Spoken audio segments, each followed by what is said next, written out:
அது சரியா அக்டோபர் 20, 1986 சென்னை அண்ணா நகர்ல உள்ள 18வது அவனி ரோட்ல மதியம் சரியா 3:30 மணி இருக்கும். அன்றைய தினமும் அந்த மதிய நேரத்துல அந்த ஏரியாவே கொஞ்சம் அமைதியா தான் இருந்துச்சு. அந்த தருணத்துல தான் ஆனந்த பிரசாத் என்ற ஒரு புரோக்கர் அந்த பகுதியில் இருக்கிற 2 அடுக்கு மாடி வீட்டுக்கு போய் அந்த வீட்டோடைய காலிங் பெல்ல அடிச்சிருந்திருக்காரு. ஆனா நீண்ட நேரம் ஆகியுமே அந்த வீட்டில் இருக்கிறவங்க கிட்ட இருந்து எந்த ரெஸ்பான்ஸுமே அவருக்கு வரவே இல்லை. இதனால கொஞ்ச நேரம் கழிச்சு அந்த வீட்டோடைய டோரை தட்டி பார்க்கிறாரு. பட் அப்பவுமே அந்த வீட்டில இருந்து எந்த ரெஸ்பான்ஸும் வரல. அந்த வீடு ஒரு மயான அமைதி மாதிரி இருந்துச்சு. வீட்டுக்குள்ள யாரும் இருக்கிற மாதிரியான எந்த ஒரு ஆக்டிவிட்டீஸும் எந்த ஒரு சவுண்டும் அவருக்கு கேட்கவே இல்லை. இதனால ஒருவித சந்தேகத்தோடைய நம்மளை இந்த நேரத்துக்கு தானே வர சொன்னாங்க, நம்மள வர சொல்லிட்டு இவங்க எங்க போனாங்க, ஏன் நம்மளுடைய டைமை வேஸ்ட் பண்றாங்க அப்படின்னு குழம்புனபடியே மறுபடியுமே அந்த வீட்டோடைய டோர் பெல்ல அடிக்கிறாரு. அந்த டோரை தட்டி தட்டி பார்க்கறாரு. அப்பவும் அந்த வீட்டுக்குள்ள இருந்து எந்த ரெஸ்பான்ஸுமே வரல. இந்த நேரத்துல தான் ஒரு விஷயத்தை அந்த இடத்துல நோட் பண்றாரு. அங்க அந்த கேட்டு வாசல் கிட்ட 4-5 நாட்களா நியூஸ் பேப்பர் எடுக்கப்படவே இல்லை அப்படின்னும் அவங்களுடைய செருப்பு முதற்கொண்டு அந்த இடத்துல தான் இருக்கு அப்படிங்கிறத நோட் பண்றாரு. அட் த சேம் டைம் அந்த செருப்பு மேல 4 நாட்கள் யாரும் தட்டி யூஸ் பண்ணாம இருந்தா எப்படி இருக்குமோ அந்த மாதிரி தூசி படிந்த நிலையில அந்த செருப்பு மேல படர்ந்திருக்கு. இதனால சந்தேகம் அடைந்த இந்த ஆனந்த பிரசாத் வேற எங்கேயாவது கதவுகள் திறந்திருக்கான்னு சொல்லிட்டு அந்த வீட்டுக்கு பக்கத்துல இருக்கிற ஒரு சின்ன சந்து வழியா வீட்டை அப்படியே சுத்தி வந்திருக்காரு. அப்படி வந்து பின்பக்கம் பார்க்கும்போது தான் அவருக்கு ஒரு ஷாக் ஒன்று காத்துக்கிட்டு இருந்துச்சு. அந்த ஷாக் என்னன்னா, அந்த வீட்டுடைய பின்பக்க கதவு திறந்தபடி இருக்கு. அது கூட அந்த வீட்டில் இருந்து பயங்கரமா கெட்டு போன ஒரு துர்நாற்றம் மோசமா வீசி இருந்திருக்கு. இருந்தாலும் அவர் மூக்க பத்தி கொண்டு அந்த வீட்டுக்குள்ள அந்த துர்நாற்றம் வீசுற இடத்தை நோக்கி நகர ஆரம்பிச்சாரு. அட் த சேம் டைம் அந்த வீடுமே மயான அமைதியா இருந்துச்சு. எந்த லைட்ஸுமே எரியல, எந்த ஃபேனுமே அந்த வீட்டில் ஓடல. இப்படி இருந்த சூழ்நிலையில தன்னை அழைத்தவங்களுடைய பெயரை சொல்லி இந்த ஆனந்த பிரசாத் அந்த வீட்டுக்குள்ள கூப்பிடுறாரு. பட் அப்பவுமே யாருக்கிட்ட இருந்து எந்த ரெஸ்பான்ஸுமே வராம அந்த வீட்டோடைய மாடிப்படி கிட்ட இருந்து வந்து பார்க்கும்போது தான் அந்த இடத்துலயுமே அவருக்கு ஒரு ஷாக் ஒன்று காத்துக்கிட்டு இருந்துச்சு. அந்த ஷாக் என்னன்னா, அந்த வீட்டோடைய மாடிப்படி முழுக்க பயங்கரமா ரத்த கரைகளா இருக்கு. இதனால மாடிக்குள்ளதான் ஏதோ நடந்திருக்கு அப்படின்னு சொல்லிட்டு மெல்லமா மூக்க பொத்தனபடியே அந்த துர்நாற்றம் அடிக்கிற இடத்தை நோக்கி அந்த படியில ஏற ஆரம்பிச்சாரு. தொடர்ந்து மாடிக்கு வந்து அங்க இருக்கிற ஒரு பெட்ரூம்ல பார்த்ததுமே மேலும் ஒரு ஷாக் அவருக்கு காத்துக்கிட்டு இருந்துச்சு. ஏன்னா அந்த ஃப்ளோர்ல இருந்த பாத்ரூம்ல இருந்து தான் பயங்கரமான துர்நாற்றம் அவருக்கு வீசி இருந்திருக்கு. இதனால அந்த டோரை திறந்துட்டு உள்ள போய் பார்க்கும்போது தான் அவர் தன்னுடைய வாழ்நாள்ல தான் சாவுற வரைக்கும் மறக்கவே முடியாத ஒரு கொடூரமான ஒரு காட்சியை அந்த இடத்துல பார்க்கறாரு. அப்படி அவர் என்ன பார்த்தாருன்னா, 2 பெண்கள் கொடூரமான முறையில் கத்தியால குத்தப்பட்ட நிலையில, உடம்பெல்லாம் புழுகு வச்சு அழுகி போன நிலையிலையும் குடல்கள் எல்லாமே மேலே வந்து ஒரு கொடூரமான பொசிஷன்ல கிடக்கிறத பார்த்துட்டு இந்த ஆனந்த பிரசாத் பதறி அடித்தபடி அங்கிருந்து வேக வேகமா வெளியில ஓடி வந்திருக்காரு. அதுக்கப்புறம் அவருடைய பதட்டம்லாம் தெளிஞ்சதுக்கு பிறகுதான் சென்னை அண்ணா நகர் போலீஸ் ஸ்டேஷனுக்கு தகவலையே கொடுத்து சம்பவ இடத்துக்கு வர சொல்லி இருந்திருக்காரு. விஷயத்தை கேள்விப்பட்டதுமே போலீஸுமே சம்பவ இடத்துக்கு வந்திருக்காங்க. அப்போ இந்த ஆனந்த பிரசாத் கிட்ட விசாரணை பண்ணும்போது, நான் அக்டோபர் 5ஆம் தேதி இந்த வீட்டுக்கு வந்தேன் சார். இந்த வீட்டில் 2 பெண்கள் தங்கியிருக்காங்க. இந்த பெண்களுக்கு நான் தான் இந்த வீட்டை வந்து வாடகைக்கு பிடிச்சு கொடுத்தேன். இந்த வீடு டாக்டர் நாராயண பிரசாத்துக்கு சொந்தமானது. தற்போதைக்கு இந்த 2 பெண்களும் சேர்ந்து இந்த வீட்டை வாங்கிக்கிறேன்னு எங்ககிட்ட சொன்னாங்க. அதனால 15 லட்சம் ரூபாய்க்கு அவர்கிட்ட டீல் பேசி முடிச்சு விட்டேன். அந்த 2 பெண்களும் இந்த வீட்டுக்கு தேவையான டாக்குமெண்ட்ஸ் எல்லாத்தையுமே என்ன ரெடி பண்ணிட்டு வர சொன்னாங்க. அதன் அடிப்படை தான் நான் 15 நாட்கள் கழித்து அக்டோபர் 20ஆம் தேதி இன்னைக்கு வந்தேன். ஆனா யார்கிட்ட இருந்து எந்த ரெஸ்பான்ஸும் வராததுனால வீட்டுக்குள்ள நுழைஞ்சு பார்க்கும்போது தான் இந்த கொடூர காட்சிகள் எல்லாத்தையுமே நான் பார்த்து மிரண்டு போனேன் அப்படின்னு போலீஸ் கிட்ட ஒரு ஷாக்கிங்கான ஸ்டேட்மெண்ட்டை, பேய உண்மையிலேயே பார்த்து மிரண்டு போனா எந்த அளவுக்கு ஒரு பதட்டமும் பயமும் இருக்குமோ அந்த மாதிரியான ஒரு பதட்டம் மற்றும் பயத்தோட இந்த ஸ்டேட்மெண்ட் எல்லாத்தையுமே இந்த ஆனந்த் பிரசாத் போலீஸ் கிட்ட சொல்றாரு. போலீஸுமே சம்பவ இடத்துக்கு வந்து எல்லாத்தையுமே நோட்டமிட்டதுக்கு பிறகு அந்த 2 பெண்கள் யாரு அப்படின்னு சொல்லி விசாரணை பண்ணும்போது தான் அவங்க கொஞ்சம் கூட எதிர்பார்க்காத இன்னொரு ஒரு ஷாக் போலீஸுக்கே காத்துக்கிட்டு இருந்துச்சு. ஏன்னா அந்த இடத்துல இறந்து கிடந்தது அந்த நேரத்தில் தமிழ் மற்றும் மலையாள திரைப்படத்துறையில் ரொம்பவே பாப்புலரா கரியருடைய பீக்கில் இருந்த 24 வயதினே இருந்த கிளாமர் ரோல்களில் நடித்து சில்க் சுமிதா மாதிரி பல இளைஞர்களுடைய கனவு கன்னியா இருந்த ராணி பத்மினி தான் அன்றைய தினம் அந்த வீட்டில் கொடூரமான முறையில் குடல் எல்லாம் எல்லாமே வெளியில வந்து புழுகு வச்ச நிலையில இறந்து கிடக்குறாங்க. யார் இந்த ராணி பத்மினி? இந்த ராணி பத்மினியை யார் கொலை பண்ணது? அதுவும் இந்த அளவுக்கு கொடூரமான முறையில் யார் கொலை பண்ணிட்டு போயிருப்பா? ஒருவேளை இந்த வீட்டோடைய ஹவுஸ் ஓனர் இந்த கொலையை பண்ணியிருப்பாங்களா? அப்படி இல்லைன்னா இந்த ஆனந்த பிரசாத்தை ஏதாவது கொலை பண்ணிட்டு டிராமா நடத்துறாரா? அப்படி இல்லைன்னா சினி இண்டஸ்ட்ரியில் இருக்கிற யாராவது கொலை பண்ணியிருப்பாங்களா? அதுவும் இல்லைன்னா ரசிகர்கள் யாராவது கொலை பண்ணியிருப்பாங்களா அப்படின்ற சந்தேகத்தோட தான் இந்த வழக்கோடைய விசாரணையை அண்ணா நகர் போலீஸ் அதிகாரிகள் அந்த நேரத்தில் தொடங்கியிருக்காங்க. அன்னைக்கு இந்த ராணியோடைய வழக்கில் என்ன நடந்துச்சு? போலீஸ் அதிகாரிகளால் இதை எல்லாத்தையுமே சால்வ் பண்ண முடிஞ்சதா இல்லையா? 1980களில் இந்திய முழுக்க பிரபலமாக பேசப்பட்ட ஒரு கொடூரமான சம்பவத்தை பற்றி தான் இன்னைக்கான வீடியோவில் பார்க்க போகிறோம். வீடியோவை எங்கேயுமே ஸ்கிப் பண்ணாமல் தொடர்ந்து பார்த்துக்கிட்டு வாங்க. நான் உங்கள் Babu Shankar. Welcome to Babu Shankar files.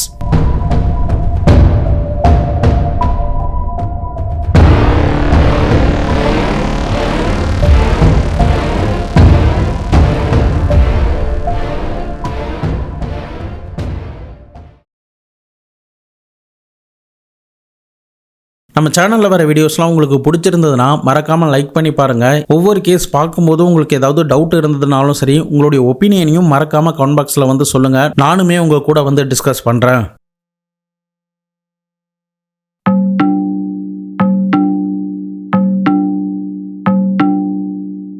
வீட்டுக்குள்ள நுழையும் போது போலீஸ் அதிகாரிகள் என்ன நோட் பண்றாங்கன்னா, அந்த வீடு முழுக்க ரத்தமாகவும், குறிப்பா நாற்காலி, தரை, சுவர் அப்படின்னு எல்லா இடத்துலயுமே ரத்தம் தெரிச்சிருக்கிறத பாக்குறாங்க. அதோட அந்த வீட்டுல இருந்து ரொம்ப மோசமான துர்நாற்றம் வீசுறதுனால போலீஸ் உடனே அந்த டெட் பாடியை போஸ்ட்மார்ட்டம் பண்ணலான்னு நினைக்கிறாங்க. ஆனா அந்த பாடியோடைய கண்டிஷன் ரொம்பவே மோசமா இருந்ததுனால ஹாஸ்பிட்டலுக்கெல்லாம் எடுத்துட்டு போக முடியாது, இங்கேயே நம்ம போஸ்ட்மார்ட்டம் பண்ணலாம் அப்படின்னு சொல்லிட்டு டாக்டர்ஸை சம்பவ இடத்துக்கு வர வச்சு பாத்ரூம்லயே அந்த போஸ்ட்மார்ட்டத்தை பண்ணியிருக்காங்க. அதோட ஃபாரன்சிக் டிபார்ட்மெண்ட்டும் அந்த இடத்துக்கு வந்து அங்க கிடைக்கிற கைரேகைகள் எல்லாத்தையுமே எடுத்திருக்காங்க. அந்த வீட்டை சுத்தியும் அந்த வீட்டுக்குள்ளேயும் துரிதமான சோதனைகள்ல ஈடுபட ஆரம்பிக்கிறாங்க. அது கூட மோப்பநாய்களும் அந்த இடத்துக்கு வரவழைக்கப்பட்டு அந்த வீடு முழுக்க சோதனைகளை நடத்துறாங்க. அப்படி நடத்தும் போது அந்த மோப்பநாய் மாடியில இருந்து நேரா கீழே இறங்கி ஒரு ரூமு கிட்ட போயிருந்திருக்கு. அந்த ரூமை திறந்து பார்க்கும்போது தான் அதுக்குள்ள ரத்தம் பயங்கரமா சிந்தி கிடக்கு.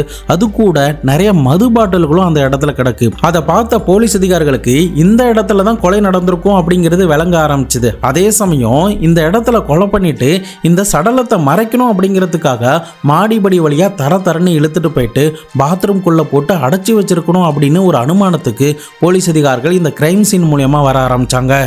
போஸ்ட்மார்ட்டம் ரிப்போர்ட்ல இறந்து போன அந்த 2 பெண்கள்ல ஒரு பெண் இளம் பெண் அப்படின்னும் இன்னொரு பெண் நடுத்தர வயது பெண் அப்படின்னு சொல்லியிருக்காங்க. போலீஸ் அதிகாரிகள் அது என்ன ஏது அப்படின்னு அந்த புரோக்கர் மூலியமா விசாரணை பண்ணதுல ஒன்னு 24 வயது இருந்த ராணி பத்மினி, இன்னொன்னு அவங்களுடைய அம்மாவான 42 வயது இருந்த இந்திரா குமாரி. இதுல பத்மினியோடைய உடம்புல 12 கத்தி குத்து காயம் இறங்கியிருக்கு. ஆனா இந்திரா குமாரியோடைய உடம்புல 18 கத்தி குத்தி இறங்கியிருக்கு.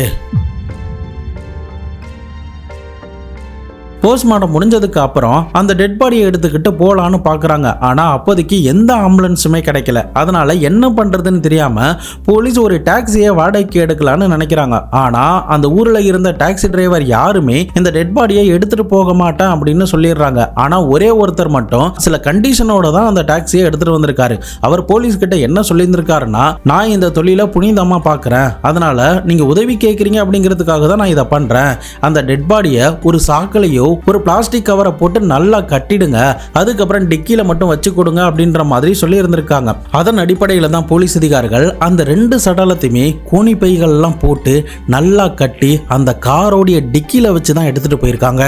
ஆரம்பத்தில் 2 பேருடைய சடலத்தையும் போலீஸ் கொஞ்ச நாட்கள் வச்சிருக்காங்க. ஆனா யாருமே வந்து கிளைம் பண்ணவே இல்லை. அதுக்கு காரணம் இந்த 2 பெண்களுக்கும் எந்தவித சொந்தக்காரங்களும் மெட்ராஸ்ல கிடையாது. அதே சமயம் இவங்க மலையாள திரைப்படத்தில் நடிச்சிருக்காங்க அப்படிங்கிற காரணத்தினால மலையாள திரைப்பட சங்கத்தினரை சேர்ந்த ஒரு சில பேர் இந்த பெண்களுடைய சடலத்தை வாங்கி கொஞ்ச நாட்கள் கழித்து அடக்கம் பண்ணியிருந்திருக்காங்க. ஆனா அந்த இறுதி சடங்குல கூட எந்த ஒரு பெரிய நடிகர்களுமே கலந்து கொள்ளவே இல்லை. இளம் வயதுல அழகோட பேரும் புகழும் நிறைந்த அந்த நடிகை தன்னுடைய கடைசி காலத்துல கேட்பார் இல்லாம அழுகி போய் இப்படி இறந்து போனது அப்போதைக்கு இருந்த மக்கள் கிட்ட இது பெரிய அளவுக்கு பிரபலமா பேசப்பட ஆரம்பிச்சது.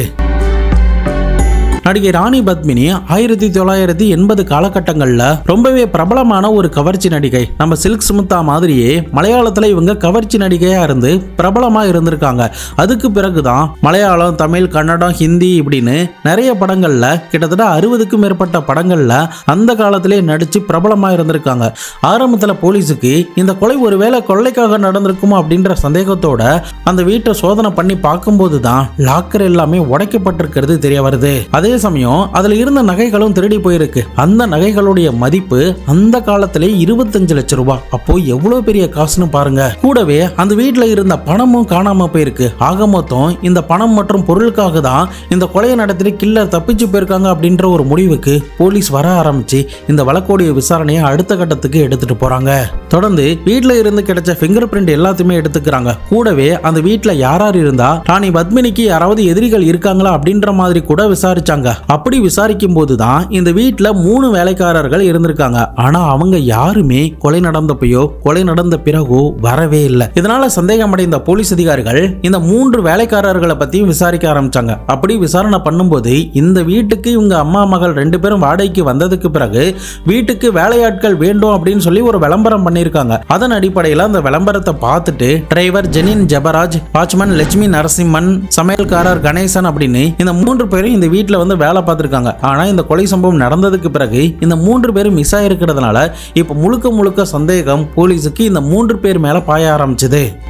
1944 கேரள மாநிலத்தில் திருவனந்தபுரத்தில் பிறந்தவங்க தான் ராணி பத்மினியோடைய அம்மாவான இந்த இந்திரகுமாரி. இவங்களுக்கு சின்ன வயதுல இருந்து பெரிய நடிகையாகணும் அப்படிங்கிறது தான் பெரிய கனவா இருந்துச்சு. 1960 காலகட்டத்தில், அதாவது தன்னுடைய இளம் வயதுல இவங்க மலையாள சினிமால நடிக்கணும்னு முயற்சி பண்ணியிருந்திருக்காங்க. அதுக்காக அவங்க நிறைய டைரக்டர் கிட்ட வாய்ப்பு தேடி அலைஞ்சுக்கிட்டு இருந்தப்போ ஒரு இயக்குனர் வாய்ப்பு தரதா சொல்லி அவங்கள தப்பா யூஸ் பண்ணியிருக்காரு. அதே டைரக்டர் ஒரு தயாரிப்பாளர் கிட்டையும் நீ போய் அட்ஜஸ்ட்மென்ட் பண்ணிக்கிட்டா அவரு உன்னை அடுத்த படத்துக்கு கண்டிப்பா ஹீரோயினியா போடுவாரு, அதனால நீ அவர்கிட்ட அட்ஜஸ்ட் பண்ணிக்கோன்னு சொல்லி கூட அனுப்பி வச்சிருக்காங்க. பட் இவங்களுடைய இளமை காலம் இந்த அளவுக்கு மோசமா இருந்தாலும் அது எல்லாத்தையுமே அட்ஜஸ்ட்மென்ட் பண்ணிக்கொண்டு தனக்கு ஏதாவது ஒரு வாய்ப்பு கிடைச்சிராதா அப்படின்னு ஏக்கத்தோடையே தன்னுடைய அடுத்த அடிகளை எடுத்து வச்சிருக்காங்க. பட் அந்த தயாரிப்பாளரும் சரி அந்த இயக்குனரும் சரி இவங்களை நல்லா யூஸ் பண்ணிக்கிட்டு ஹீரோயின் வாய்ப்பு தர முடியாதுன்னு சொல்லி அவமானப்படுத்தியிருக்காங்க. இப்ப பட வாய்ப்பு கிடைக்காமலும் ஏமாந்ததுனாலையும் விரக்தியில இருந்த இந்த இந்திரகுமாரி எப்படியாவது தான் கடினமா உழைச்சி மேல வந்து ஒரு பெரிய நடிகையா ஆகி அதுக்கப்புறம் என்னுடைய கால் ஷீட்டுக்கு இவங்களை வெயிட் பண்ண வைக்கணும் அப்படின்ற மாதிரி ஒரு சபதத்தை ஒண்ணு எடுத்துட்டு அந்த ஊரை காலி பண்ணிட்டு பாம்பேக்கு போயிருக்காங்க. அப்போ பாம்பேல அவங்களுக்கு தெரிஞ்ச ஒரே ஆள்னா விஸ்வநாத் சௌத்ரி தான். இந்த சௌத்ரி கிட்ட போயிட்டு தனக்கு ஹீரோயினி ஆகணும், எனக்கு சில ப்ரொடக்ஷன் கம்பெனில சொல்லி விடுங்கன்னு இந்திரகுமாரி சொல்றாங்க. பட் அந்த நேரத்துல விஸ்வநாத்துமே இந்த பிலிம்ல நீ ஹீரோயினி ஆகுறது அப்படிங்கிறதுலாம் ஒரு சாதாரணமான ஒரு விஷயம் கிடையாது, அதுக்கு ஒரு பெரிய டாஸ்கே இருக்கு, பெரிய போராட்டமே இருக்கு, அதனால நீ இப்போதைக்கு அதை பண்ண வேண்டாம், உன்னுடைய வாய்ஸ் நல்லா இருக்கிறதுனால நீ டப்பிங் பண்ணு, அதன் மூலமா உனக்கு ஏதாவது ஒரு ரெவென்யூ வரும், அதே சமயம் அந்த டப்பிங் ஸ்டுடியோக்கு வரக்கூடிய ப்ரொடியூசர் டைரக்டர் கிட்ட உனக்கு ஒரு பழக்கம் கிடைக்கும், அதன் மூலியமாவும் நீ ஏதாவது சான்ஸ் எடுத்துக்கலாம். எனக்கு தெரிஞ்ச ஒரு தயாரிப்பாளர் கூட சீக்கிரமா படம் பண்ண போறதா சொன்னாரு, அதனால கொஞ்ச நாட்கள் வெயிட் பண்ணு, நான் சரியான சந்தர்ப்பம் வரும்போது உன்னை ஹீரோயினி ஆக்குறேன், அது வரைக்கும் நீ எங்க கூடயே இரு அப்படின்னு சொல்லி இருந்திருக்காரு. இதனால வேற வழி இல்லாம இந்த பொண்ணுமே சில மொழிகள்ல டப்பிங் பண்ண ஆரம்பிச்சாங்க. பட் இந்த டப்பிங் ஒரு பக்கம் நடந்தாலும் இன்னொரு பக்கம் அந்த விஸ்வநாத் சௌத்ரி அப்படின்றவர் இந்த பொண்ணை தனக்கு தேவையான இச்சைகளுக்கு எல்லாத்துக்குமே பயன்படுத்தி இருக்காரு. இவங்களுடைய பழக்கம் கொஞ்சம் நெருக்கமாக இருந்ததுனால ஒரு கட்டத்தில் இந்த இந்திரகுமாரி 2 மாசம் கர்ப்பமாக இருந்திருக்காங்க. இந்த விஷயத்த அந்த சௌத்ரி கிட்ட சொல்லும்போது அவர் உடனே என்ன சொல்றாருன்னா, நீ என் கூட எவ்வளவு நாள் வேணாலும் தங்கிக்கோ, சந்தோஷமா இருந்துக்கோ, ஆனா குழந்தை மட்டும் நமக்கு வேணாம், அது நம்முடைய கனவுகளை சதைச்சிடும், நீ நடிகை ஆகலனாலும் பரவாயில்ல, அந்த குழந்தை தனக்கு வேண்டான்னு சொல்லியிருந்திருக்காரு. அது கூட உனக்கு நான் ஒரு வாய்ப்பு வாங்கிட்டு வந்திருக்கேன், இன்னைக்கு சாயங்காலம் ஒரு டைரக்டர் உன்னை பார்க்க வராரு, நீ அவரை மட்டும் சந்தோஷப்படுத்திட்டீன்னா உனக்கு கண்டிப்பா அவருடைய படத்துல வாய்ப்பு கிடைக்கும், அதுக்கப்புறம் நீ ஹீரோயினியா அறிமுகம் ஆகி நிறைய படங்கள்ல நடிச்சு லட்சமா சம்பாதிக்கலாம், ஆனா குழந்தை இருந்தா இது எதுவுமே நடக்காது, அதே சமயம் உன்னை அழைச்சிட்டு வரேன்னு சொல்லிட்டு நான் அவர்கிட்ட பணம்லாம் வாங்கிட்டேன், அதனால கண்டிப்பா நம்ம போய் தான் ஆகணும் அப்படின்னு அந்த விஸ்வநாத சௌத்ரி இந்த இந்திரகுமாரி கிட்ட சொல்லியிருந்திருக்காங்க. ஆனா இதை கேட்டதுமே இந்திரகுமாரிக்கு பயங்கர ஆத்திரம் வந்து என்னால இதுக்கு சம்மதிக்க முடியாதுன்னு சொல்லி சௌத்ரி கிட்ட சொல்றாங்க. உடனே இதை கேட்ட சௌத்ரிக்கு பயங்கரமான கோபம் வந்து சில கேவலமான கெட்ட வார்த்தைகள்லாம் சொல்லி சொல்லி திட்டி, நீ ஒத்துக்கலனா இதுக்கு மேலே இந்த வீட்டில் இருக்க வேண்டாம், நீ இங்கிருந்து கிளம்பி போயிடலாம் அப்படின்னு 2 மாதம் கர்ப்பமா இருக்கிற அந்த பெண்ணை வீட்டை விட்டு விரட்டி இருந்திருக்காரு. இப்படியே சில மாதங்கள் போயிருந்திருக்கு. அதுக்கப்புறம் 8 மாசத்துல ஒரு அழகான பெண் குழந்தை இந்த இந்திரகுமாரிக்கு பிறக்குது. அந்த பெண் குழந்தை தான் பின் நாட்கள்ல மக்களிடையே பரவலா பேசப்பட்ட இந்த ராணி பத்மினி. பத்மினி பிறந்தப்ப கூட இந்த அம்மா கிட்ட காசு கிடையாது. என்ன பண்றதுன்னு தெரியாம கஷ்டத்தோடைய உச்சியில தான் இருந்தாங்க. அந்த நேரத்துல தான் இவங்க ரயில்வே ஸ்டேஷன்ல அந்த குழந்தையோட நின்று அழுதுகிட்டு இருந்த நேரத்துல ஒரு திருநங்கை வந்து அவங்களுக்கு ஆறுதல் சொல்லி அவங்களுடைய இடத்துக்கு கூட்டு போயிருந்திருக்காங்க. அதே சமயம் இந்த இந்திரகுமாரி தன்னுடைய வாழ்க்கையில நடந்த விஷயங்கள், மலையாள இண்டஸ்ட்ரியில, இந்த ஹிந்தி இண்டஸ்ட்ரியில நடந்த விஷயங்கள் எல்லாத்தையுமே அந்த திருநங்கை கிட்ட சொல்லி அழுது இருந்திருக்காங்க. அப்போ அந்த திருநங்கை என்ன சொல்லியிருந்திருக்காங்கன்னா, நீ ஹீரோயினி ஆகலனா என்ன, உன்னுடைய மகளை எப்படியாவது ஆக்கு, அதுக்கு நமக்கு நிறைய காசு வேணும், எனக்கு தெரிஞ்ச ரெட் லைட் ஏரியாவில் நான் சொல்லி விடுறேன், எனக்கு தெரிஞ்ச கஸ்டமருக்கும் நான் உனக்கு சொல்லி விடுறேன், அதன் மூலியமா நீ பணம் சம்பாரி, உன்னுடைய மகளை பெரிய ஹீரோயினி ஆக்கு, உனக்கு நடந்த விஷயத்த அந்த மகளுக்கு நடக்க விடாம பார்த்துக்கோ அப்படின்னு சில ஆறுதல்களை இந்த இந்திரகுமாரிக்கு சொல்லிட்டு அவங்க தங்குவதற்குண்டான அடைக்கலம் எல்லாத்தையுமே அந்த திருநங்கை கொடுத்திருக்காங்க. ஆனா இன்னொரு பக்கம் தான் சாதிக்கல, தன்னுடைய மகளாவது எப்படியாவது சாதிக்கணும், அதுக்காக எந்த எக்ஸ்ட்ரீமுக்கு வேணாலும் போகலான்னு ஒரு விபரீதமான முடிவை இந்த இந்திரகுமாரி அன்றைய தினம் எடுத்திருக்காங்க. அதன் அடிப்படையில் இந்த பாலியல் தொழில் பண்றதன் மூலியமா நிறைய வருமானம் இவங்களுக்கு கிடைக்க ஆரம்பிச்சது. லட்சமா பணம் கிடைச்சதுக்கு பிறகும், தன்னுடைய மகள் வயதுக்கு வந்ததுக்கு பிறகும் தன்னுடைய மகளை திருவனந்தபுரத்துக்கு அழைச்சிட்டு வந்து மலையாள இண்டஸ்ட்ரியில தனக்கு தெரிஞ்ச ஆட்கள் கிட்ட கூட்டு போயிட்டு என்னுடைய மகளுக்கு ஏதாவது சான்ஸ் கொடுங்க அப்படின்ற மாதிரி பல ப்ரொடக்ஷன் கம்பெனில ஏறி இறங்குறாங்க. வாய்ப்பு கேட்டு போற இடத்துலலாம் பத்மினியை அங்க இருந்த எல்லாரும் பாக்குறாங்க. பத்மினி பாக்குறதுக்கு அப்பவே ஒரு தங்க சிலை மாதிரி இருந்ததுனால அவங்க எல்லாருக்குமே பிடிச்சி போகிறதுனால சீக்கிரமாவே ஒரு சின்ன வேடத்துல நடிக்கிறதுக்கு பத்மினிக்கு வாய்ப்பு கிடைச்சிருக்கு. அதுக்கு பிறகு சங்கர்ஷம் என்ற படத்துல நடிக்கிறாங்க. இந்த படத்தை பார்த்த சில இயக்குனர்கள் ராணி பத்மினியோடைய அழகுல மயங்கி அவங்களுக்கு நிறைய சான்ஸ் கொடுக்கலாம், அவங்கள தனக்கு யூஸ் பண்ணிக்கலாம் அப்படின்ற மாதிரி நினைச்சாங்க. இங்க இருந்துதான் ராணி பத்மினியோடைய இந்த சினிமா துறையோடைய கெரியர் தொடங்க ஆரம்பிச்சது. அந்த நேரத்தில் பத்மினி என்ற பெயர்ல நிறைய நடிகைகள் இருந்ததுனால இவங்களுடைய பெயரை ராணி பத்மினின்னு மாத்தி வச்சிருக்காங்க. அதுக்கப்புறம் இவங்களுக்கு நிறைய பட வாய்ப்புகள் வர ஆரம்பிச்சது. தமிழ், தெலுங்கு, கன்னடம், மலையாளம், ஹிந்தி அப்படின்னு பல மொழிகள்ல பல படங்கள்ல இவங்க நடிக்க ஆரம்பிச்சதும் பேரும் புகழும் பணமும் வர ஆரம்பிச்சு நிறைய பொருட்களையும் நிறைய நகைகளையும் வாங்கி குமிக்க ஆரம்பிச்சாங்க. இன்னொரு பக்கம் சென்னையில இவங்களுக்கு நிறைய சான்ஸ் கிடைச்சதுனால இங்க ஒரு வீட்டை வாடகைக்கு எடுத்து தங்கியிருக்காங்க. அந்த நேரத்தில் அந்த வீடு பிடிச்சி போனதுனால அவங்க கிட்ட நிறைய பணமும் இருந்ததுனால இந்த வீட்டை நம்ம வாங்கலாம் அப்படின்னு இந்த ஆனந்த் புரோக்கர் மூலியமா அந்த வீட்டோடைய ஓனர் கிட்ட அப்ரோச் பண்ணியிருக்காங்க. அதன் அடிப்படையில் அவர்கிட்ட 15 லட்சம் ரூபாய்க்கு டீல் பேசி முடிக்கப்பட்டு இந்த வீட்டுக்குண்டான டாக்குமெண்ட்ஸ் எல்லாமே ரெடி ஆகிக்கிட்டு இருந்த அந்த நேரத்தில் தான் ஆனந்த் பிரசாத் என்ற புரோக்கர் அந்த வீட்டுக்கு போய் பார்க்கும்போது தான் இந்த கொடூரமான விஷயங்கள் எல்லாமே வெளி உலகத்துக்கு தெரிய வர ஆரம்பிச்சது. நம்ம ஏற்கனவே சொன்ன மாதிரி அந்த 3 வேலைக்காரர்களும் இந்த வீட்டில் இல்லாததுனால போலீஸ் அவங்க 3 பேர் மேலேயும் தான் சந்தேகப்பட்டாங்க. அது மட்டும் இல்லாம அந்த ரூம்ல கிடைச்ச மதுபான பாட்டில்கள்ல சில கைரேகைகள் கிடைச்சிருந்துச்சு. அந்த கைரேகைகளும் சடலத்து மேல இருந்த கைரேகைகளும் பக்காவா மேட்ச் ஆகி போயிருந்திருக்கு. இதனால கண்டிப்பா மது அருந்தி விட்டு தான் இந்த கொலை வழக்கிலையும் திருட்டு சம்பவத்திலையும் ஈடுபட்டிருக்காங்க அப்படிங்கிறது புரிய ஆரம்பிச்சது. அது மட்டும் இல்லாம ராணி பத்மினியோடைய வீட்டுல இருந்த நிசான் காரும் காணாம போயிருக்குங்கிறது தெரிய வருது. ஏற்கனவே 3 வேலைக்காரர்களும் தலைமறைவா இருந்ததுனால போலீஸ் அவங்கள பத்தி தீவிரமா விசாரிக்க ஆரம்பிச்சாங்க. அவங்க யாரு, அவங்க எந்த ஊர்ல இருந்து வந்தாங்க, அவங்களுடைய அட்ரஸ் என்ன அப்படின்ற முதற்கொண்டு எல்லாத்தையுமே ஒண்ணு விடாம தரோவா விசாரிக்க ஆரம்பிச்சாங்க.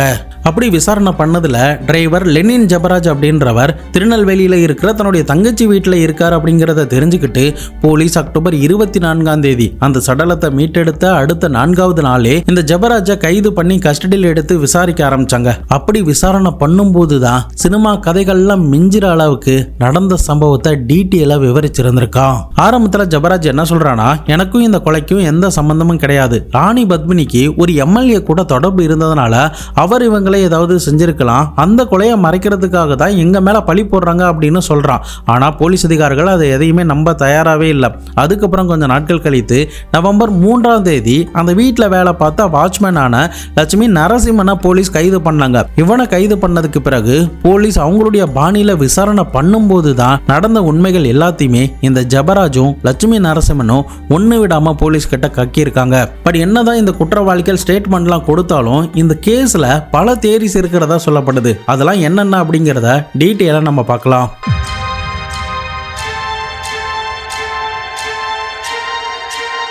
அந்த 2 பேரையும் விசாரணை பண்ணதுல லட்சுமி நரசிம்மன், கணேசன், இந்த ஜெபராஜ் அப்படின்னு 3 பேரும் சேர்ந்து தான் பத்மினியும் அவங்க அம்மாவையும் கொடூரமா கொலை பண்ணி அவங்களுடைய நகை, பணம், கார் அப்படின்னு எல்லாத்தையுமே திருடிட்டு போனோம் அப்படின்னு போலீஸ் கிட்ட சொல்லி இருந்திருக்கான். ராணி பத்மினி பல படங்கள்ல நடிச்சு உச்சத்துல இருந்த நேரம், அந்த நேரத்துல தான் ஒரு திரைப்பட விருது விழாவுக்காக அவங்க சென்னைக்கு வந்திருக்காங்க. அந்த விருது விழா முடிஞ்சு பார்ட்டி நடந்திருக்கு. அந்த பார்ட்டிக்கு திருவனந்தபுரத்தை சேர்ந்த பிரபலமான அரசியல் பின்புலம் கொண்ட சச்சிதானந்த நாயர் அப்படின்றவரும் அங்க வந்திருக்காரு. அப்போதான் அவர் ராணி பத்மினிய முதல் முறையா பார்த்திருக்காரு. அந்த விருது விழால ரொம்ப அழகாவும் கவர்ச்சியாவும் ராணி பத்மினி இருக்கிறத பார்த்துட்டு அந்த பொண்ணுடைய அழகுல இந்த சச்சிதானந்த நாயர் மயங்கி போயிருந்திருக்காரு. அங்க நிறைய நடிகர்களும் ராணி பத்மினி கிட்ட பேச முயற்சி பண்ணாங்க. அப்போதான் ஒரு தயாரிப்பாளர் ராணி பத்மினிய இவருக்கு அறிமுகம் பண்ணி வைக்கிறாரு. இவருக்கு நிறைய பணம், பதவி, அதிகாரம் எல்லாம் இருக்கிறதுனால ராணி பத்மினியோடைய அம்மாவும் அவங்க கிட்ட பேசுறதுக்கு அனுமதி கொடுத்தாங்க. அது மட்டும் இல்லாம இவர் ஒரு தயாரிப்பாளரும் கூட.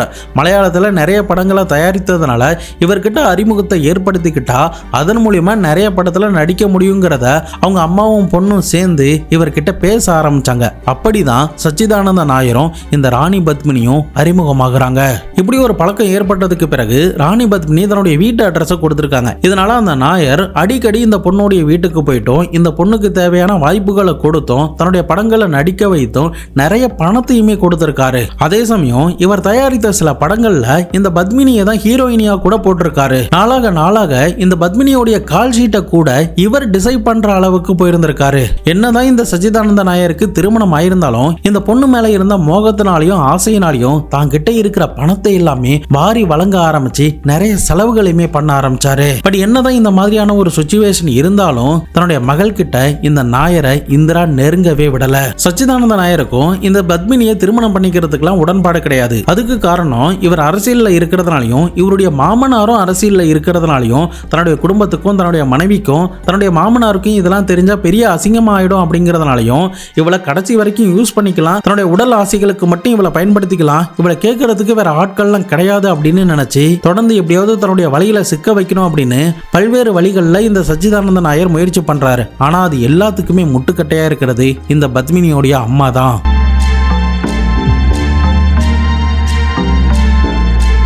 திருநெல்வேலியில இருக்கிற நாசரத் அப்படின்ற பகுதியை சேர்ந்தவன் தான் இந்த டிரைவர் லெனின் ஜெபராஜ். இந்த ஜெபராஜோடைய பேக்ரவுண்டை பத்தி பார்த்தோம்னா இவன் பெரிய வசதியான குடும்பம்லாம் கிடையாது. அதே சமயம் இவனுடைய அப்பா பயங்கரமா குடிக்க அடிக்ட் ஆனவர். அதே சமயம் இவனுடைய அம்மா பல ஆண்கள் கூட தொடர்புல இருந்திருக்காங்க. இப்படி ஒரு மோசமான சுச்சுவேஷன்ல தான் இவன் தன்னுடைய இளமை காலத்துல வளர்ந்திருக்கான். இதன் காரணமா இதை எதையுமே தாங்கிக் கொள்ள முடியாம திருட்டு ரயில்ல சென்னைக்கு புறப்பட்டு வந்திருக்கான். அங்க வந்ததுக்கு பிறகு ஒரு ஸ்லம் ஏரியால தங்கி அங்க இருக்கிற பசங்க கூட சேர்ந்து கஞ்சா அடிக்கிறது, போதைப் பொருட்கள் எடுக்கிறது, திருடுறது, சரக்கடிக்கிறது அப்படின்னு பல இல்லீகல் ஆக்டிவிட்டீஸ்ல ஈடுபட ஆரம்பிச்சான். இவனுக்கு 18 வயசு ஆகுறதுக்குள்ளேயே 3 தடவை ஜெயிலுக்கு போயிட்டு வந்துட்டான். 21 வயசுலயே ஒரு பெரிய திருட்டு கேஸ்ல ஜெயிலுக்கு போயிட்டு ஜாமீன்ல வெளியில வந்திருக்கான். இதுக்கு மேல இங்க நம்ம இருக்கக்கூடாது அப்படின்னு சொல்லிட்டு கேரளாவுக்கு 1981ல இவன் தப்பிச்சு போயிருந்திருக்கான்.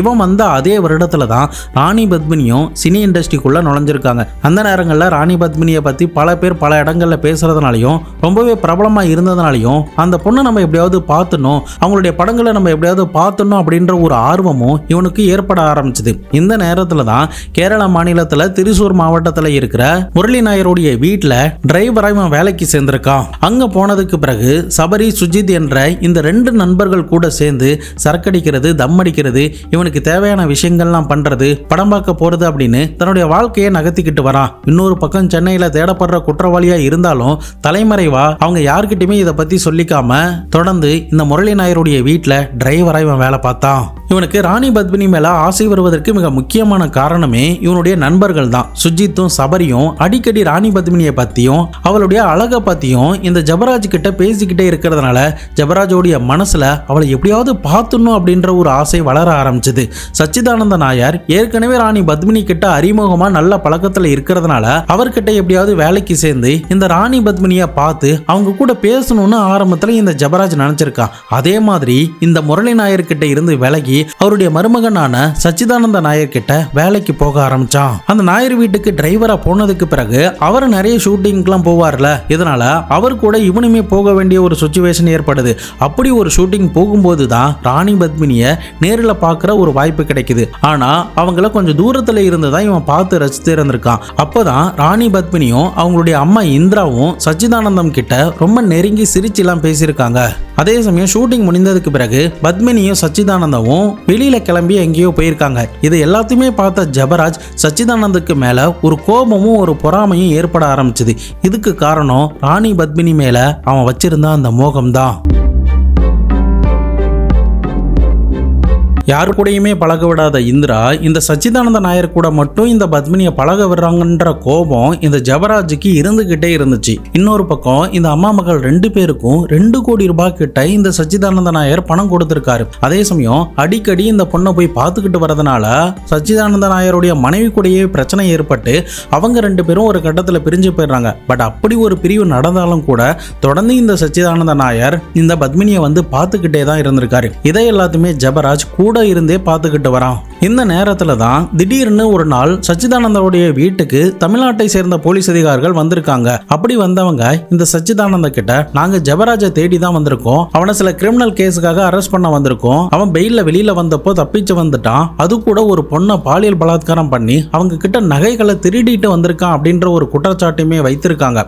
அந்த நேரத்துல சச்சிதானந்தா என்ன சொல்றாருன்னா, அவன் வந்து என்னுடைய மாமனார் கிட்ட வேலை பார்த்துக்கிட்டு இருந்தான், ஆனா அவனை பத்தி எனக்கு எதுவும் தெரியாது, நீங்க வேணா விசாரிச்சு பாருங்க, ஒருவேளை குற்றம் பண்ணியிருக்கான் அப்படின்னு தெரிஞ்சதுன்னா கைது பண்ணிட்டு போங்க அப்படின்னு சொல்லியிருந்திருக்காரு. அதன் அடிப்படையில் போலீஸ் அதிகாரிகள் அவங்க கிட்ட விசாரணை பண்ணப்போ அவன் தான் ஜபராஜ்னு தெரிஞ்சதுக்கு பிறகு உடனடியாக சென்னைக்கு கைது பண்ணிட்டு போயிடுறாங்க. பட் இன்னொரு பக்கம் இந்த சச்சிதானந்த நாயர் அந்த பெண்கள் கிட்ட 2 கோடி ரூபாய் பணம் கொடுத்தாருல, அதுக்கப்புறம் இந்திரா தன்னுடைய மகள் கிட்ட இந்த சச்சிதானந்தவை நெருங்கவே விடல. அதுக்கு காரணம் நிறைய பட வாய்ப்புகள்லாம் அந்த நேரத்தில் வந்துகிட்டு இருக்கு, இப்படி பழக விட்டோம்னா கண்டிப்பா நம்ம மகளுடைய கெரியர் வந்து டவுன் ஆக சான்ஸ் இருக்கு, அதனால இனிமே இவங்க கூட பழக வைக்க வேண்டான்னு மொத்தமாகவே இந்த சச்சிதானந்தாவுடைய ரிலேஷன்ஷிப்பை கட் பண்ணி இருந்திருக்காங்க. அதே சமயம் ஒரு நாள் வீட்டுக்கு வந்த இந்த சச்சிதானந்தா அந்த பெண் கிட்ட தவறா நடந்துகிட்டதாகவும் இதனால இந்திரா அந்த நாயரை வீட்டை விட்டு அடிச்சு துரத்துனதாகவும் சொல்லப்படுது. இதனால அவமானம் தாங்க முடியாத இந்த சச்சிதானந்த நாயர் அம்மா மகள் 2 பேருமே பழி வாங்கணும் அப்படின்ற ஒரு கோபத்தை ஏற்படுத்தி கொண்டு அதுக்கான நேரத்துக்காகவும் அவர் காத்துக்கிட்டு இருந்திருக்காரு. இது ஒரு பக்கம் இருக்க, இன்னொரு பக்கம் ஜெயிலில் இருக்கிற ஜபராஜை பார்க்கறதுக்காக அவனுடைய நண்பனான சபரி வந்திருக்கான். அப்படி வந்த சபரி ஜபராஜ் கிட்ட என்ன சொல்லியிருக்கானா, உனக்கு சாதகமாக தான் முரளி நாயர் பேசுறாரு, உனக்கு ஆதரவாக தான் பேசுறாரு, சீக்கிரமா உன்னை பெயில எடுக்கிறேன்னு சொல்லியிருக்காரு, அதுக்குண்டான ப்ராசஸ்லையும் இறங்கியிருக்காரு அப்படின்னு சொல்லியிருந்திருக்கான். அது கூட நீ கேரளாவில் இந்த இடத்துல தான் இருக்க அப்படிங்கிறத போட்டு கொடுத்தது கூட இந்த சச்சிதானந்த நாயர் தான் அப்படின்ற ஒரு உண்மையை இந்த சபரி இந்த ஜபராஜ் கிட்ட சொல்லியிருந்திருக்கான். இதை கேட்டதுமே ஜபராஜுக்கு பயங்கர ஷாக். நாம அவருக்கு விசுவாசமா தானே இருந்தோம், ஏன் நம்மளை மாட்டி விட்டாரு, என்ன காரணம் அப்படின்னு சொல்லி கேட்கும்போது தான் ஒரு நாள் ராணி பத்மினி ட்ரெஸ் மாத்துறத இவன் எட்டி பார்த்து இருந்திருக்கா. இதை தெரிஞ்சுக்கிட்ட இந்த சச்சிதானந்தா ஒரு நாள் அந்த இந்திரா கூட டிஸ்கஸ் பண்ணிக்கிட்டு இருக்கும்போது யதார்த்தமா நியூஸ் பேப்பர்ல இவனுடைய போட்டோஸை தேடப்படுற குற்றவாளின்னு பார்த்துருக்காங்க. அதன் அடிப்படையில தான் இந்த சச்சிதானந்தாவும் இந்திராவும் சேர்ந்து இவனை போலீஸ் கிட்ட மாட்டி விட்டுறலாம், அதுக்கப்புறம் எந்த பிரச்சனையும் இருக்காது அப்படின்னு பிளான் பண்ணி சென்னை போலீஸ் கிட்ட இவன் இந்த இடத்துல தான் இருக்கான் அப்படின்ற தகவலையுமே இவங்க கொடுத்து விட்டுருக்காங்க. ஏற்கனவே சச்சிதானந்தா இந்த ராணி பத்மினி கிட்ட நெருங்கி பழகிறது இவனுக்கு பிடிக்காம இருந்திருக்கு. அதே சமயம் இந்திரா மேல ஒரு கோபம் இருந்துச்சு. அது என்ன கோபம்னா, பத்மினி கிட்ட யாரையுமே நெருங்க விட மாட்டாங்க, ஆனா சச்சிதானந்த நாயரை மட்டும் நெருங்க விடுறாங்களே அப்படின்ற ஒரு கோபம் ஏற்கனவே இருந்துச்சு. ஆனா அந்த கோபத்தெல்லாம் தாண்டி இவனுக்கு நடந்த விஷயத்தை கேட்டதுமே சச்சிதானந்த நாயர் மேலேயும் இவனுக்கு பயங்கரமா கோபம் வருது, பத்மினி மேலேயும் கோபம் வருது, இந்த இந்திரகுமாரி மேலேயுமே கோபம் வருது. இதனால வெளியில வந்ததுக்கு பிறகு இந்த 3 பேருமே ஏதாவது ரிவெஞ்ச் எடுக்கணும், பழி வாங்கணும் அப்படின்ற ஒரு ஆத்திரத்தை தன்னுடைய மனதுக்குள்ள தீட்ட ஆரம்பிச்சிருக்கான். இன்னொரு பக்கம் சபரி ஜபராஜ் கிட்ட சச்சிதானந்தாவை இந்த ராணி பத்மினியோடைய வீட்டில் சேர்க்கறது கிடையாது, அவன் பண்ண விஷயங்கள் எல்லாமே கேவலமா இருந்ததுனால இந்திரா அவனை வீட்டை விட்டு துரத்தி விட்டுட்டாங்க. அதே சமயம் சச்சிதானந்தாவுடைய மனைவி இப்போ முரளி நாயருடைய வீட்டில் தான் இருக்காங்க, அவருமே இவனை பழி வாங்கணும் அப்படின்னு காத்துக்கிட்டு இருக்காரு, அதனால தான் உன்னை பெயில எடுக்க சொல்லி உனக்கு தேவையான விஷயங்கள்லாம் பண்றான் அப்படின்னு சொல்லியிருக்காருன்னு இந்த சபரி தன்னுடைய நண்பனான ஜபராஜ் கிட்ட சொல்லி இருந்திருக்கான். இது ஒரு பக்கம் இருக்க, பத்மினிக்கு தமிழ்ல நிறைய பட வாய்ப்புகள் வர வர ஆரம்பிச்சது. இதனால இனிமே நம்ம திருவனந்தபுரத்துல இருக்க வேண்டாம், சென்னையில போய் தங்கலான்னு முடிவு பண்றாங்க. அங்க இருந்து தமிழ் படத்திலையும் மலையாள படத்திலையும் நடிச்சுக்கிட்டு ஹிந்தியில நடிக்கிறதுக்கு முயற்சி பண்ணலான்னு நினைக்கிறாங்க.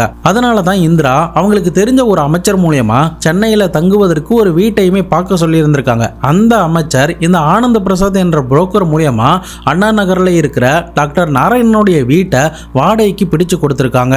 அதுக்கப்புறம் தான் வீட்டு வேலைக்கு ஆட்கள் வேணுங்கிறத பேப்பர்ல விளம்பரமா கொடுக்கறாங்க. அந்த விளம்பரத்தை பார்த்த ஜெபராஜ் இதுதான் சரியான சந்தர்ப்பம், இப்போ உங்களுடைய வீட்டுக்குள்ள நுழைஞ்சிடலாம் அப்படின்னு பிளான் பண்ணி நேரடியா இந்த ராணி பத்மினியோடைய வீட்டுக்கு வந்து டிரைவரா அந்த வீட்டுல வேலைக்கு சேர்ந்திருக்கான். இந்த இடத்துல உங்களுக்கு ஒரு சந்தேகம் வரலாம், ஏற்கனவே இந்திரா தானே இவனை மாட்டி விட்டுருக்காங்க, அப்படின்ற பட்சத்துல எதுக்காக மறுபடியும் இவனை வேலைக்கு சேர்த்துக்கிட்டாங்கன்னு தானே யோசிக்கிறீங்க. அதுக்கு காரணம் என்னன்னா, என்னதான் அவங்க மாட்டி விட்டு இருந்தாலும் இவனை நேர்ல பார்த்ததே கிடையாது. நியூஸ் பேப்பர்ல பிளாக் அண்ட் ஒயிட் போட்டோ தான் பார்த்திருக்காங்க. அதே சமயம் பத்மினியுமே இவனை பார்த்தது கிடையாது. இதனாலதான் அவனை வீட்டு வேலைக்கே சேர்த்து இருந்திருக்காங்க. நீண்ட நாட்களா பத்மினியை நெருக்கத்துல பார்க்கணும்னு நினைச்ச ஜெபராஜுக்கு இது ஒரு சரியான சந்தர்ப்பமா அமைய ஆரம்பிச்சது. இந்திராவும் இந்த ஜெபராஜை வேலைக்கு எடுத்ததுக்கு பிறகு அங்கேயே தங்கி தான் வேலை பார்க்க ஆரம்பிச்சான். வீட்டுக்கு பின்னாடி இருக்கிற ஒரு வீட்டுல தான் தங்க வச்சிருக்காங்க. அப்படி தங்கி வேலை பார்க்கும்போது நிறைய இடங்களுக்கு இவனையுமே கூட்டு போவாங்க. அப்போதான் கொஞ்சம் கொஞ்சமா இந்த ஜெபராஜ் மேல இந்திராவுக்கும் ராணி பத்மினிக்கும் நம்பிக்கை வர ஆரம்பிச்சது. அதே சமயம் அவங்க எங்கெல்லாம் போனாலும் சரி, நகை வாங்க போனாலும் சரி, பணம் வாங்க போனாலும் சரி, இந்த ஜெபராஜுமே கூட கூப்பிட்டு போக ஆரம்பிச்சாங்க. இப்படி முழுவதுமா அவனை நம்பினதுக்கு பிறகு கொஞ்ச நாட்கள் கழிச்சு வீட்டுக்கு வாட்ச்மேன் வேணுங்கிறத இந்த ஜெபராஜ் கிட்ட சொல்லி இருந்திருக்காங்க. அவன் தான் இந்த லட்சுமி நரசிம்மன் அப்படின்றவனை வாட்ச்மேன் வேலைக்கு எடுத்து விட்டு இருந்திருக்கான். ஆனா அவனுமே ஏற்கனவே நிறைய கேஸ்ல ஜெயிலுக்கு போயிட்டு வந்தவன் தான். அதே சமயம் கஞ்சா பழக்கமும் அவனுக்கு இருக்கு, பெண் பழக்கமும் இருக்கு. அதுக்கப்புறம் தான் இந்த கணேசன் என்ற சமையல்காரரையுமே இந்த வீட்டுல சேர்த்து விட்டு இருந்திருக்கான். இப்ப 3 பேரும் ஒரே கூட்டாளி, ஒரே களவாணி அப்படிங்கறதுனால அந்த வீட்டுல தங்கி கொண்டே நடக்கிற எல்லா விஷயத்தையும் நோட் பண்ணிக்கிட்டே இருந்திருக்கானுங்க. ஒரு தடவை இந்த ஜெபராஜ் கார்ல போய்கிட்டு இருந்த நேரத்துல தன்னுடைய கண்ணாடி வழியா பின்பக்கம் இருக்கிற பத்மினியை பார்த்திருக்கான். அந்த நேரத்துல பத்மினியோடைய தொடை கொஞ்சம் தெரிஞ்சதுனால இவனுமே தவறான கண்ணோட்டத்துல அதை பார்த்திருக்கான். இதை பார்த்த இந்திரா கடுப்பாகி அவனை வேலையை விட்டு துரத்தி விட்டுறாங்க. ஏற்கனவே இவங்க 2 பேர் மேலேயும் கோபத்துல இருந்த ஜெபராஜுக்கு இன்னும் இந்த விஷயம் கோபத்தை அதிகரிக்க தான் ஆரம்பிச்சது. லட்சுமி நரசிம்மன் பெண்களுடைய விஷயத்துல மோசமா இருந்ததுனால அவனுக்கு ராணி பத்மினி மேல மோகம் அதிகமாக தான் இருந்துச்சு.